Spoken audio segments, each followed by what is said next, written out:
Hello दोस्तों, कैसे हैं आप सब। जैसा कि आप सबको मालूम है कि अभी बिहार में चुनाव का मौसम चल रहा है। आइए बिहार चुनाव संबंधित मुद्दों पर चर्चा करते हैं। जैसा कि आप सबको मालूम है, बिहार में 2 चरण में चुनाव चल रहा है। पहला चरण 6 नवंबर को है और दूसरा चरण 11 नवंबर को है। 14 नवंबर को यानी कि रिजल्ट आएंगे। जैसा कि आप सबको मालूम है कि 4 तारीख को पहला चरण का चुनाव प्रचार समाप्त हो जाएंगे।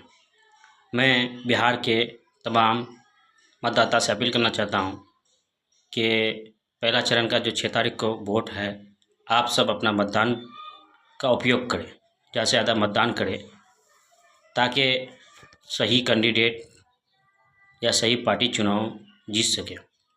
जैसे साल में एक बार त्यौहार आता है, उसी तरह 5 साल में एक बार मतदान आता है। तमाम नौजवान, बुज़ुर्ग, महिला सभी से मैं आह्वान करना चाहता हूं कि अपने वोट का सही उपयोग करें और सही कैंडिडेट का चयन करें।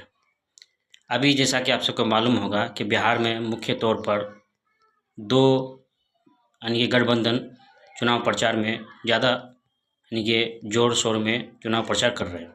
जैसा कि आप सबको मालूम होगा, महागठबंधन एक तरफ है जिसमें आरजेडी, कांग्रेस, वीआईपी, लेफ्ट की पार्टी शामिल है।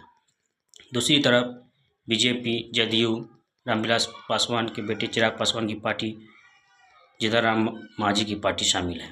इसके अलावा जनसुराज पार्टी भी है और कहीं कहीं एआईएमआईएम भी है। इसके अलावा और भी बहुत सारे निर्दलीय उम्मीदवार भी है। तो ऐसे में मैं आप सबको बताना चाहता हूँ कि जो सरकार बनेंगे वो तो 2 ही गठबंधन में से किसी एक गठबंधन की सरकार बनेगी, चाहे महागठबंधन की सरकार बनेगी या एनडीए गठबंधन की। लेकिन आप सब अपना वोट दें तो लोकल जो ज़मीनी मुद्दा है उसको भी ध्यान में रखें और राज्य का मुद्दा जो उसको भी ध्यान में रखें। ध्यान में रखकर सही कैंडिडेट का चयन करें। कहीं कहीं निर्दलीय उम्मीदवार भी बहुत अच्छे होंगे, तो ऐसे उम्मीदवार को भी आप जो है अपना समर्थन दें और उसको जीत हासिल करें। आप तमाम लोगों से मैं फिर से आह्वान करना चाहता हूं कि अपने वोट का सही उपयोग करें, सही कैंडिडेट का चयन करें ताकि 5 साल आपको अफसोस ना हो। हम लोग क्या करते हैं, जब कोई गलत कैंडिडेट जीत जाता है तो 5 साल ये सोच के हम लोग अफसोस करते हैं कि जो जिसको हमने जिताना चाहा था वो नहीं जीता, अब मैं क्या कर सकता हूँ, 5 साल मेरा बर्बाद हो गया। और जो उसको समर्थन करते हैं वो तो खुशी से उछलते हैं और 5 साल फिर वो भी ऐसे ही रह जाते हैं। तो ऐसी बात नहीं है, जो भी कैंडिडेट जीते लेकिन 5 साल जब वो क्षेत्र में रहे तो हम उससे सवाल जवाब करते रहेंगे। लेकिन अभी हमको वक्त है वोट देने का। वोट देकर अपने सही कैंडिडेट को चुनें और सही मत का उपयोग करें। धन्यवाद।